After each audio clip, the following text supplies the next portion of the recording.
Welcome back to the RV-8 SA build channel. As you can see, I've got a nice long pandemic beard going. Finally made my way back out to the garage. Gonna work on the right elevator sub-assembly today. So join me as we assemble and match drill the sub-assembly on the right elevator.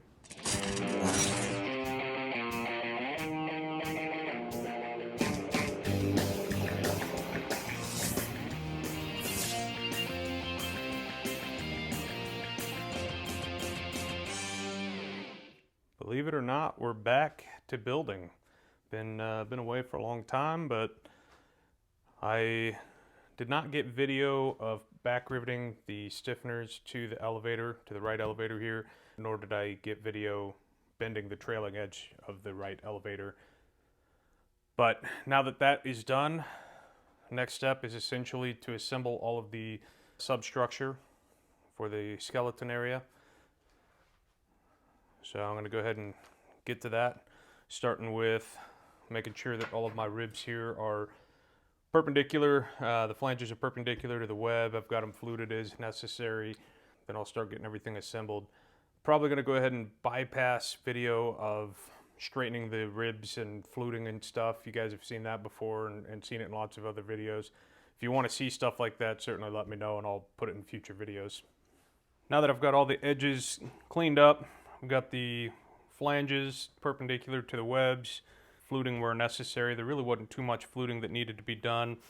Next step in the plans, I'm going to be attaching the doublers and the 610 and 611 spar reinforcement plates, as well as the nut plates, to the 702 rear spar, and then match drill.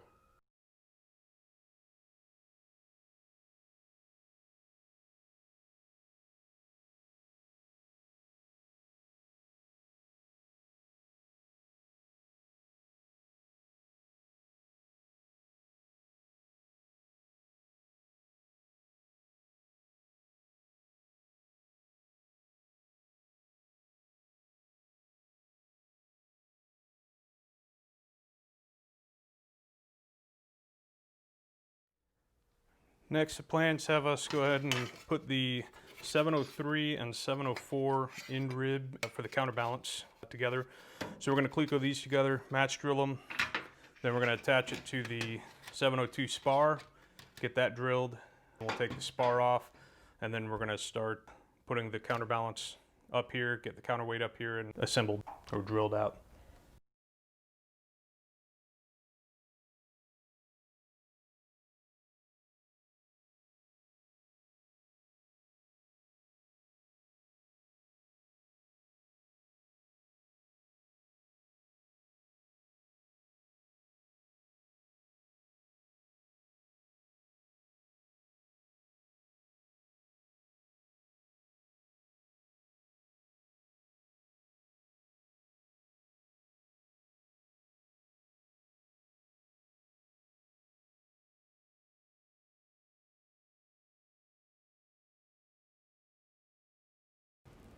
Mistake admitting time.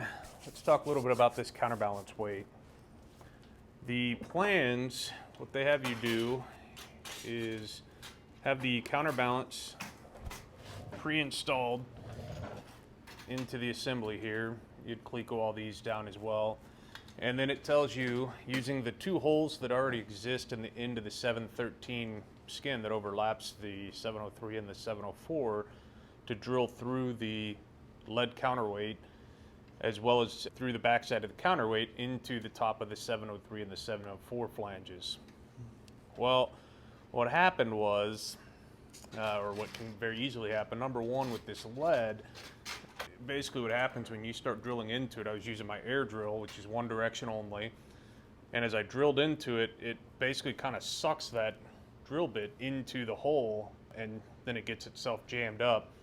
So I had to obviously stop the drill, unchuck it, use some vice grips to back the drill bit out, and then I attempted that about 2 or 3 times.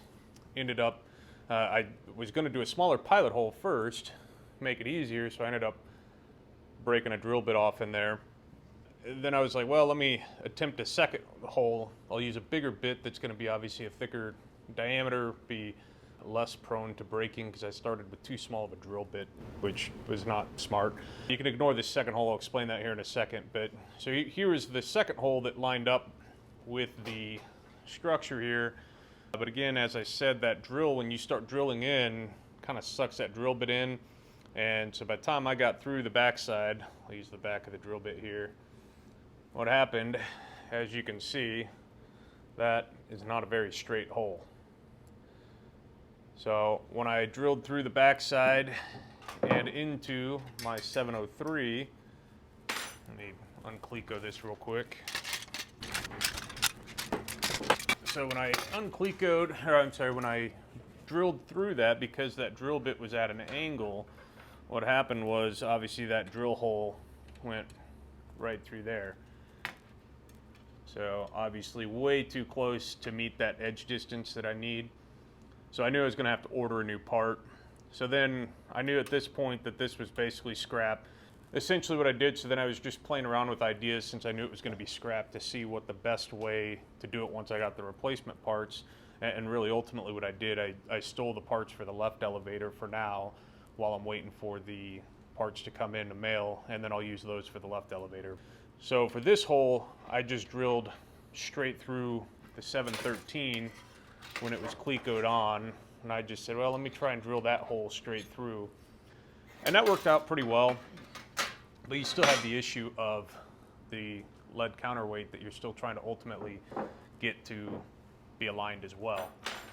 So what I ultimately did on the new piece, right now I just primed them, so they're in the booth, so I'm not going to use those. But once I got these parts lined up in here on the new lead counterweight, I just took a center punch and I lined it up on the hole, center punched it. That gave me a nice little dimple, and then I took it over to the drill press. Now fortunately this time, to make sure I didn't screw up too bad a second time on a second counterweight, I looked up online what the recommended speed and feed was for lead, and ultimately the best guidance that I got was that you want to essentially peck at the lead. So you don't want to try and do a full stroke like, you know, drilling wood or whatever, because again, as they said, it's going to suck that drill bit in. So you have a couple choices, one of which is to either dull the flutes on the drill bit a little bit. I'm nowhere near comfortable enough with doing that. So I did the peck method, it worked really well, and that's what I did on this second hole here. That was just my practice before I went to the new lead counterweight. So again, I just dimpled the hole where it needed to align up with the 713. That allowed me to then get it set up on the drill press. I had it in a clamp. I knew I was going to get a nice straight vertical hole. Just slowly pecked away at it, and there was a couple times where that drill bit did start to grab just a little bit. Again, you just got to back it out. I stopped the drill press a few times, clearing out the flutes, making sure that I didn't have any lead jammed up. And slowly but surely, I got all the way through. Worked out well. Once I got the hole done, then I took the 703, 704 assembly. I went ahead and measured my center line on the flanges here. So I found my distance here, drew a center line so that I had a good reference mark of kind of ideally where I would want the hole to line up. I re-clecoed it into the 713, placed the counterweight in here, and then I made sure that when I looked through that hole, I was able to see that center line. And it was pretty close. It wasn't exactly perfect. It was about a 32nd of an inch shifted more than I than perfectly center, but obviously well within acceptable limit. So that worked out really well. So just when you're doing yours, number one, on the drilling, peck at it nice and slowly, use a drill press so you know that you're going to get a nice straight even cut.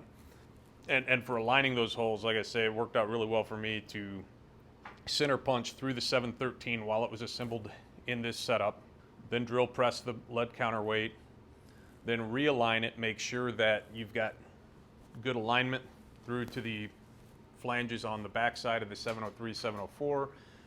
Then I kept the counterweight in there and used that as kind of a guide again to make sure that my drill bit was straight in the drill, and I just drilled straight through to the flange on the 703, 704, as well as upsizing the 713 hole. These are all undersized because I never got to final size with the scrap. So learn from me. Hopefully you don't screw it up. It was a $40 mistake by the time I ordered the replacement parts.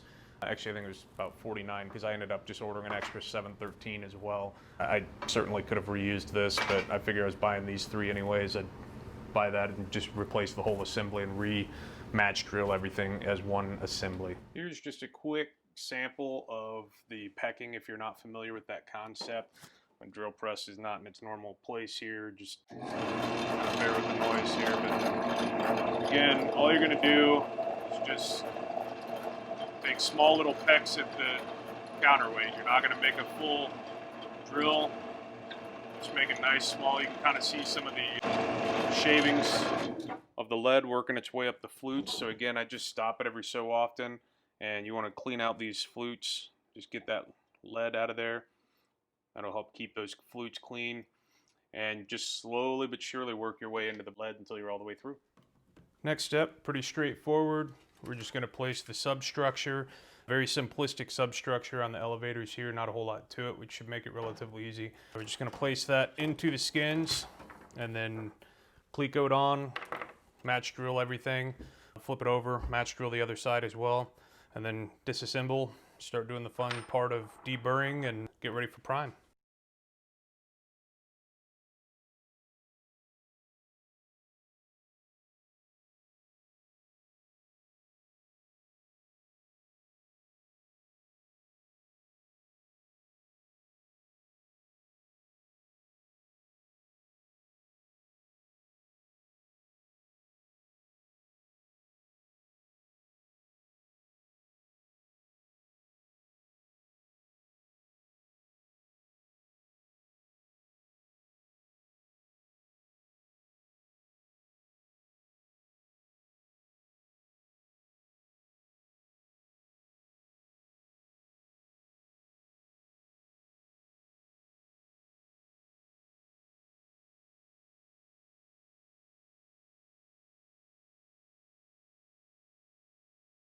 That's all for today. Thanks for watching. I hope you enjoyed seeing the process, getting the substructure of the right elevator built, as well as the mistake that I ran into. Hopefully you can avoid that same mistake as you build your right elevator.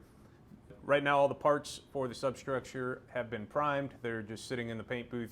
I'll give them a few days to cure. It's pretty cold out in the garage right now. It's about 48 degrees, 50 degrees, kind of swings a little bit. So I'll give those a few days to cure, and then I'll get to final riveting and assembly of that right elevator.